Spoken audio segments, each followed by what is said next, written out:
नमस्कार, जय हिंद, जय श्री राम दोस्तों। शिवम चौधरी ऑफिशियल में आप सबका स्वागत है। आगे बढ़ने से पहले आप सबसे रिक्वेस्ट है, वीडियो को लाइक कीजिए, चैनल को सब्सक्राइब कीजिए और शेयर करना मत भूलिएगा। पिछले कुछ महीनों में जिस तरीके से जियोपॉलिटिक्स बदल रही है, जितनी घटनाएं एक साथ घटित हो रही हैं, बहुत से लोगों ने अपने पूरे जीवन काल में इतना सब कुछ नहीं देखा जितना हमने पिछले कुछ महीनों में देख लिया। And all thanks to Trump. Trump ने जिस तरीके से जियोपॉलिटिक्स को ना ही सिर्फ इंटरेस्टिंग बल्कि खतरनाक बना दिया। हर एक की नजर अब तक तो ये थी कि ट्रंप साहब सुबह उठेंगे, आज किसे अपना 51st स्टेट बनाएंगे, आज किसके नेचुरल रिसोर्सेज पर नजर गाड़ेंगे, आज कहां ये गप छोड़ेंगे, आज मैंने ये युद्ध रुकवा दिया है, आज इस देश के ऊपर इतना टैरिफ लगा दिया। अब तक यही नजरें थी सबकी, लेकिन अब परिदृश्य बदल गया है, अब चीजें चेंज हो रही है। अब ये देखा जा रहा है कि कौन सा देश ट्रंप की इस बुलिंग के खिलाफ खड़ा हो रहा है। और इसमें जो लेटेस्ट उदाहरण है, जो लेटेस्ट देश है जो खड़ा हुआ है, वो है जापान। जापान ने साफ कह दिया कि डोनाल्ड ट्रंप जो हमसे चाहते हैं हम वो नहीं करेंगे। और इस मैसेजिंग की टाइमिंग बहुत इंपॉर्टेंट है। यह तब हुआ जब प्रधानमंत्री नरेंद्र मोदी जापान की 2 दिवसीय यात्रा पर जाने वाले थे। जब वो वहां कदम रखने वाले थे, ठीक उससे पहले दिन जापान ने कह दिया कि जो अमेरिका कर रहा है हम उसके साथ नहीं है और ट्रेड डील फिलहाल के लिए ऑफ है। $550 बिलियन का इन्वेस्टमेंट जापान करने जा रहा था, उसने कह दिया नहीं, हम नहीं करेंगे। और टाइमिंग खतरनाक, मोदी जी पहुंचने वाले हैं। थिएटर्स देखिए, ऑप्टिक्स देखिए कि उससे पहले वो मैसेज वहां पहुंचा दिया जाता है। क्यों महत्वपूर्ण है? इसलिए महत्वपूर्ण है क्योंकि पूरी दुनिया भी ये समझ रही है। देखिए, जो छोटे छोटे देश थे उन्होंने घुटने टेक दिए। वियतनाम है, पाकिस्तान है, इंडोनेशिया है और बहुत सारी ऐसी डेवलप कंट्रीज भी थी जिन्होंने भी अमेरिका के सामने घुटने टेक दिए। वॉल स्ट्रीट जर्नल ने एक डिटेल्ड चार्ट बनाया कि किस किस देश को ट्रंप ने कहा इतना टैरिफ लगाऊंगा, उनको धमकाया, उन्होंने घुटने टेके और फिर एक सर्टेन नंबर ऑफ टैरिफ उनके ऊपर ला दिया गया। ट्रंप ने पहले बहुत कुछ किया दुनिया में करने के लिए, लेकिन उसके पास जो फाइनल हथियार बचा वो बचा टैरिफ। बहुत सारे देश झुक गए, लेकिन भारत जैसा देश खड़ा रहा। अब उससे जो दुनिया के अलग अलग देश हैं वो एक तरीके से सीख ले रहे हैं, या कहीं हिम्मत ले रहे हैं, या उस स्ट्रेटेजी को अपना रहे हैं, समझ रहे हैं कि जब भारत जैसा देश जो हमसे पर कैपिटा में भी कम है, लिटरेसी रेट भी कम है, गरीबी भी अपेक्षाकृत ज्यादा है, इंफ्रास्ट्रक्चर भी उस तरह का नहीं है, बहुत सारी एन नंबर ऑफ प्रॉब्लम्स है जो उनसे ज्यादा है हमारे यहां। बहुत कुछ किया हमने, लेकिन बहुत कुछ बाकी है। उसके बावजूद हम अमेरिका के सामने डटकर खड़े हैं, वो भी तब वो जब हमारा सबसे बड़ा ट्रेड पार्टनर और हमारा ट्रेड सरप्लस है। लेकिन इन सब चीजों से बड़ी होती है एक चीज, वो होती है राष्ट्र चरित्र, आपका अभिमान, आपकी एक तरीके से कह सकते हैं इज्जत। भारत उसे मेंटेन कर रहा है कि ऐसा नहीं है कि कोई बड़ा देश है, कोई ज्यादा पावरफुल है, बड़ी इकोनॉमी है, बड़ी मिलिट्री है, आके बुलिंग करेगा, नहीं। हम खड़े हैं और उससे अलग अलग देश इस चीज को समझ रहे हैं। और जापान जाने से पहले प्रधानमंत्री नरेंद्र मोदी ने एक बहुत महत्वपूर्ण बात की। उन्होंने एक जगह बोल रहे थे, मेरी स्वदेशी की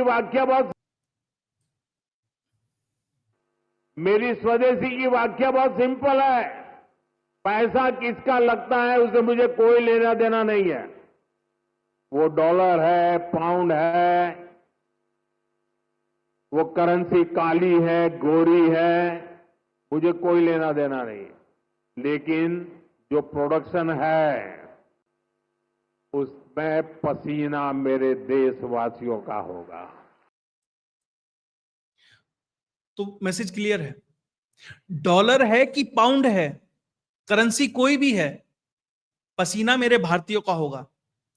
यही तो एक लाइन है, यही तो एक कह सकते कि मैसेज है जो दुनिया में जा रहा है कि भैया हम डॉलर का ऑल्टरनेटिव भी ढूंढ सकते हैं, लेकिन जो हमारा फाइनल एक तरीके से एम है कि भारत में ही होगा और भारत की संप्रभुता के खिलाफ कुछ नहीं जाएगा, वही जापान ने समझा और उसी परिपाटी पे जापान चल रहा है। प्रधानमंत्री वहां पे पहुंचने वाले थे और मैंने आपको कल ही वीडियो में कहा था कि लगभग 1 दर्जन से ज्यादा देश ऐसे हैं जो भारत के पीछे आकर खड़े हो गए हैं, जिन्होंने प्रत्यक्ष या परोक्ष रूप से भारत का समर्थन किया है, भारत के स्टैंड का समर्थन किया।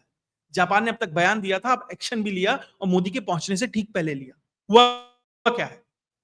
जापान के जो ट्रेड नेगोशिएटर हैं, जापान की तरफ से भी एक ट्रेड डील हो रही है अमेरिका से, तो जो जापान के टॉप ट्रेड नेगोशिएटर हैं, उन्हें यूएस पहुंचना था उस ट्रेड डील को फाइनलाइज करने के लिए।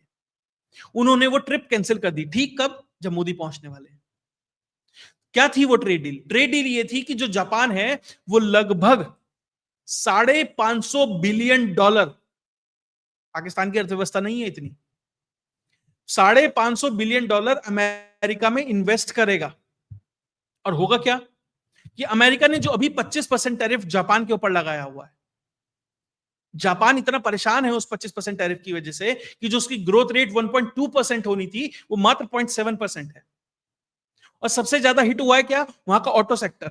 और जापान की कुल आबादी की 8% वर्कफोर्स उस ऑटो सेक्टर में है। और उसके बाद आप ऑक्सिलरीज हैं, बहुत सारी एंसिलरी, मतलब उसके जो साइड के जो बहुत सारे बिजनेस होते हैं वो अलग इफेक्ट होंगे। डायरेक्टली ऑटो सेक्टर इतना है। अगर आप 8% लोगों की नौकरी चली जाएगी, कंजम्पशन कम हो जाएगा, फिर और सारे सेक्टर में फर्क पड़ेगा, रिपल इफेक्ट होता है उसका। तो जापान चाहता है कि वो जो 25% टैरिफ है वो जीरो हो जाए, लेकिन अमेरिका ने कहा ना ना ना ना, ऐसे नहीं साहब, ऐसे नहीं होता। ट्रंप साहब जैसे चाहते हैं ऐसा होता है। आप $550 बिलियन लगाएंगे, हम 25% टैरिफ को जीरो नहीं करेंगे, हम मात्र 15% कर देंगे। और यहां तक भी चलो चल जाता। उसके बाद एक और चीज कही कि जो टोटल प्रॉफिट जनरेट होगा, आप $550 बिलियन लगाएंगे, उससे कुछ ना कुछ प्रॉफिट होगा, उसका 90% अमेरिका रखेगा और आपको सिर्फ 10% देगा। तो जापान ने कहा यह क्या होता है साहब, ये तो बिल्कुल भी एक्सेप्टेबल नहीं है। तो जापान के जो टॉप ट्रेड नेगोशिएटर थे, आकाजावा, उन्होंने जो अपनी ट्रिप थी वो कैंसिल कर दी। वो मैसेज कुछ दिन पहले भी दिया जा सकता था, लेकिन आप देखिए कोइंसिडेंस देखिए या वो टाइमिंग देखिए किससे सेट किया गया। और अब जो वहां की जो मीडिया आउटलेट है क्योडो न्यूज, वो ये बता रही है कि हो सकता है, संभवतः अभी निकट भविष्य में कोई ना ट्रेड डील होने जा रही है, ना कोई वहां का दौरा होने जा रहा है अमेरिका का। यानी जापान ने अब इसे ठंडे बस्ते में डाल दिया।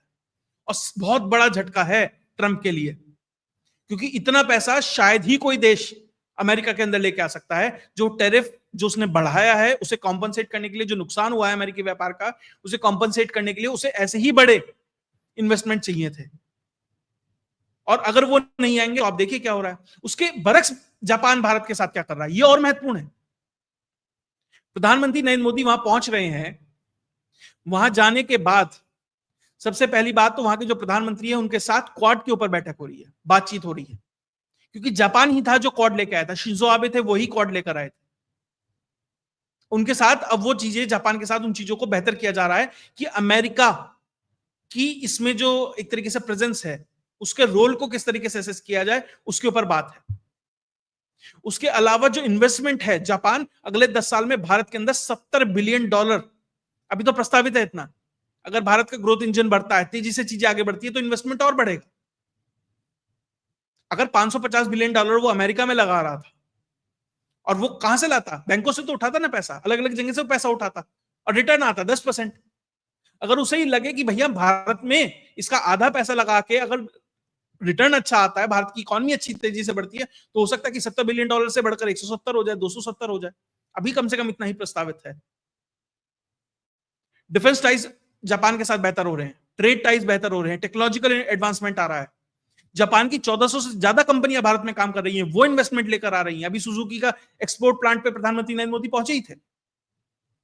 उसके अलावा जो जापान का फ्लैगशिप प्रोग्राम है बुलेट ट्रेन, अभी E5 जो शिनकानसेन है 320 किलोमीटर चलती है, अब E10 आ रही है, उसकी मैन्युफैक्चरिंग भारत में लगाने की बात चल रही है। बुलेट ट्रेन जो बन रही है वो अलग चीज है, मैन्युफैक्चरिंग होगी उसकी, यहां वो डिब्बे बनेंगे और वो जापान में अलग अलग जगह जहां जहां जो भी देश लेते हैं उनको एक्सपोर्ट होंगे। यानी कि जो अमेरिका में डोनाल्ड ट्रंप चाह रहा था कि अमेरिका में आके कंपनियां बनाए, वहां तो नहीं बना रहा कोई, लेकिन भारत में आके बना रहा है। भारत में कह रहा है जापान हम बनाएंगे आके। और ये सिर्फ और सिर्फ इसलिए हो रहा है क्योंकि भारत ने वो रास्ता दिखाया। भारत ने कहा नहीं साहब, हम खड़े हैं, हम इस बुलिंग को हम झेल रहे हैं, हम आपको रास्ता दिखाएंगे कि कैसे अमेरिका जो कर रहा है उसके खिलाफ आप खड़े हो सकते हैं।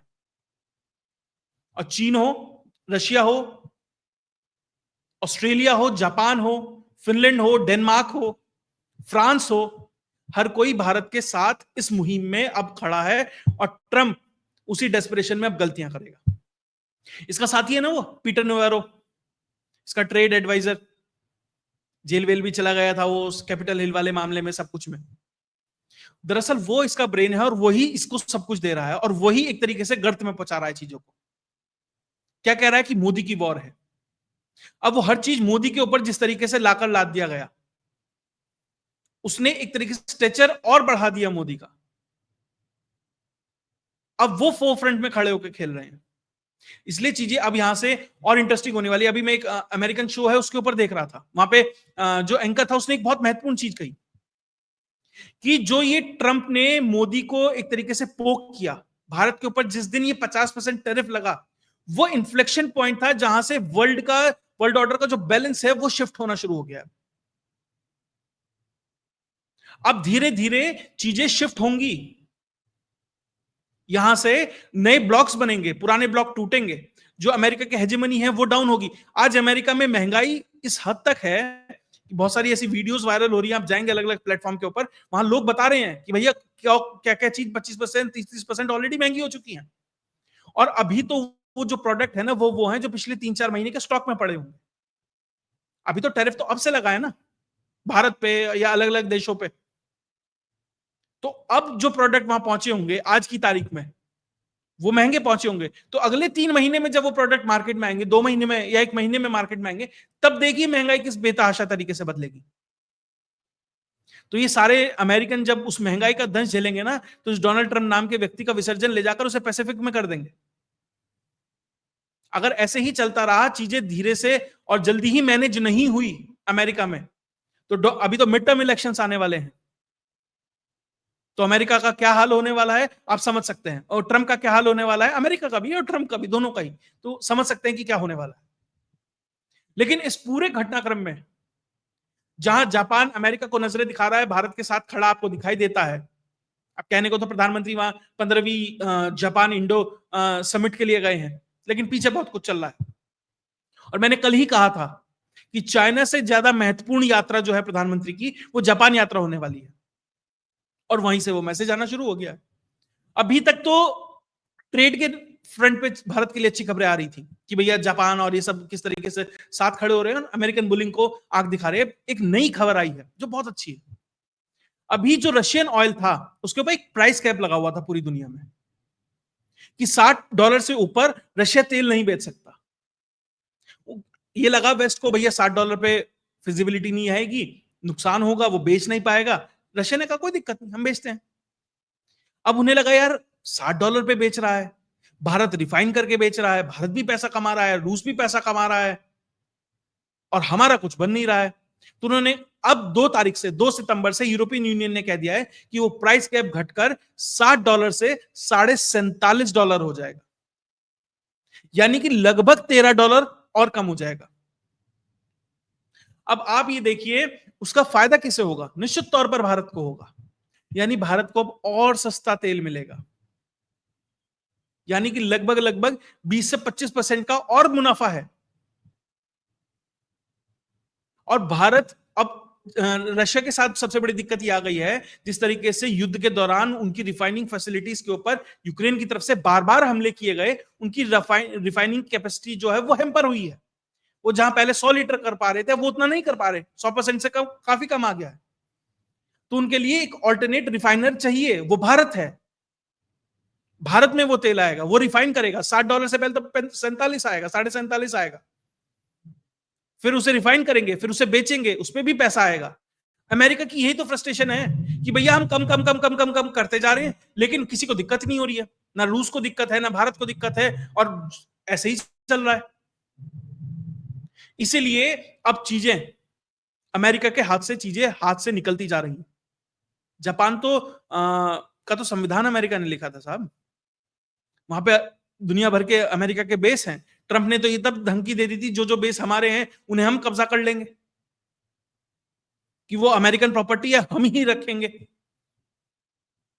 तो कहां से चीजें चली थी साल भर पहले, भैया यूएस एड पे हमला कर रहा है, यूएस एड को एक तरीके से डिफंक कर दिया है, और एक नई उम्मीद जगा के ट्रंप कहां से चले थे, और साल भर भी नहीं हुआ, आप चीजें देखिए कहां पहुंच गए हैं। कि आपका जो सबसे ट्रस्टेड अलाई है जापान, जो आप पे डिपेंडेंट है, वो आपका साथ छोड़ रहा है। आपने जिसे दुश्मन माना रूस, आपने सोचा कि $60 पे उसको क्रिपल कर देंगे, वो $47 पे भी कह रहा कि हमें तो अब भी प्रॉफिट है साहब, क्या दिक्कत है। और जिस भारत को आप ये सोच रहे थे कि अपना हथियार बना के हम चाइना के खिलाफ इस्तेमाल करेंगे, वो भारत कह रहा है कि भैया हम तुम्हारे हाथ की कठपुतली तो नहीं है, हम तो अपना अलग से खेलेंगे। और भारत ने मिशन 40 लॉन्च करके ऑलरेडी अपनी डाइवर्सिफिकेशन करने शुरू कर दी हैं, उसके लिए काम चल रहा है। हो सकता है कि सरकार की तरफ से बहुत सारी छूट भी मिले।